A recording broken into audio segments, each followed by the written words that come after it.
श्री सद्गुरु स्वामी समर्थ. अध्याय 9. परिटास वरदान. श्री गणेशाय नम. नामधारका सिद्धाला म्हणाला, महाराज श्रीपाद श्री वल्लभ कुर व पुरात असताना त्यांनी आणखी काय लीला दाखविल्या. सिद्धयोगी म्हणाला, तिथेच वास्तव्यास श्रीपाद यती स्नानासाठी नित्य नदीवर जात असत. लोकाचाराला अनुसरून संध्या व पूजाही कर्मे करीत असे. त्या ग्रामात एक परीट राहत असे. तो भाविक होता. श्री गुरूंना पाहताच हातातले काम ठेवून साष्टांग नमस्कार करायचा. एके दिवशी तो वंदन करण्यासाठी आला असताना श्रीपाद त्याला म्हणाले, मी तुझ्या भक्तीवर प्रसन्न आहे.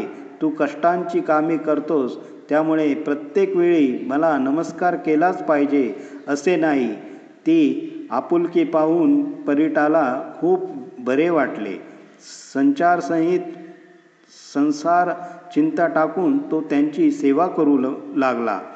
मठांगण झाडणे, सडा समार्जन करणे आदी कामे तो आवडीने करीत असे. वैशाख मासात त्याने एक अभिनव दृश्य पाहिले. एक यवन राजा आपल्या स्त्रियांसमवेत नौका विहारासाठी आला होता. राजा स्त्रिया दागदागिने घालून नटून तटून आल्या होत्या. त्या हसत होत्या, गप्पा गोष्टी करीत होत्या. शृंगारलेल्या नौका नदी तीरावरील वैभव संपन्न लवाजमा राजाने सैन्य सेवक वर्ग, सालंकृत हत्ती व घोडे, नाना वाद्यांचा गजर असा तो सुखसोहळा पाहून परीट अक्षरशः भारावून गेला. मठांगण झाडताना तो विचार करू लागला, हा राजा किती भाग्यवान आहे.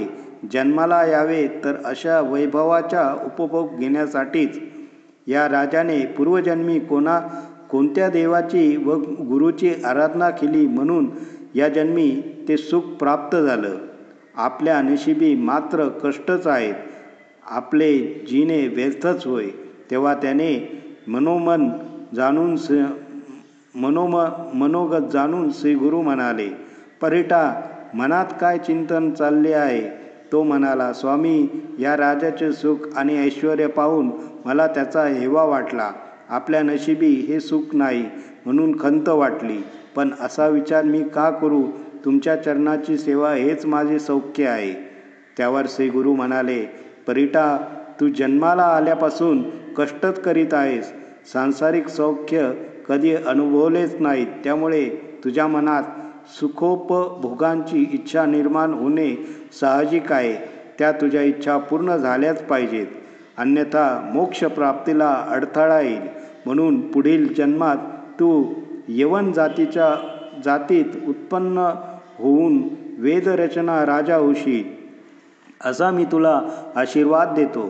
तुला सर्वोत्तम राजभोग व समस्त ऐश्वर प्राप्त होईल. परीट म्हणाला, पण त्या जन्मातही तुम्ही मला अंतर देऊ नका. श्री गुरु म्हणाले, तू माझा निरसीम भक्त आहेस. मी तुला कसे अंतर देईन.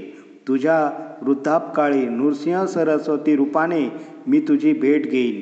तुला ज्ञान देऊन या जन्मीची खूण सांगेन. ते राजभोग या जन्मातच भोगायचे असतील तर तसे सांग. परीट म्हणाला, त्या भोगांचा या म्हातारपणी मला काय उपयोग. ते सर्व सौख्य पुढील जन्मात तरुणपणीच भोगेन. तेव्हा तथास्तु म्हणून श्रीगुरूंनी त्याला निरोप दिला. घरी गेल्यावर परीट मरण पावला. कालांतराने त्याने बेदरच्या राजवंशात जन्म घेतला. ती कथा पुढे सांगणारच आहे. परीटाची कथा सांगून सिद्धयोगी म्हणाला, नामधारका, श्रीपादकांच्या वास्तव्याने कुरवपूर पवित्र झाले. त्या गुरुपीठाचे महात्म्य फार थोर आहे. अवतार कार्य पूर्ण होताच श्री गुरु अश्विन वद्य द्वादशीत मृग नक्षत्र असताना गंगेत गुप्त झाले. ते लौकिक दृष्ट्या अदृश्य झालेल्या असले तरी सूक्ष्म रूपाने अजून तेथेच आहेत. त्यांचे कार्य अखंड चालूच आहे. श्रद्धावंत भाविकांना आजही त्यांचा अस्तित्वाची प्रचिती येते. श्री गुरूंचे कृपेने त्यांची कार्यसिद्धी होते.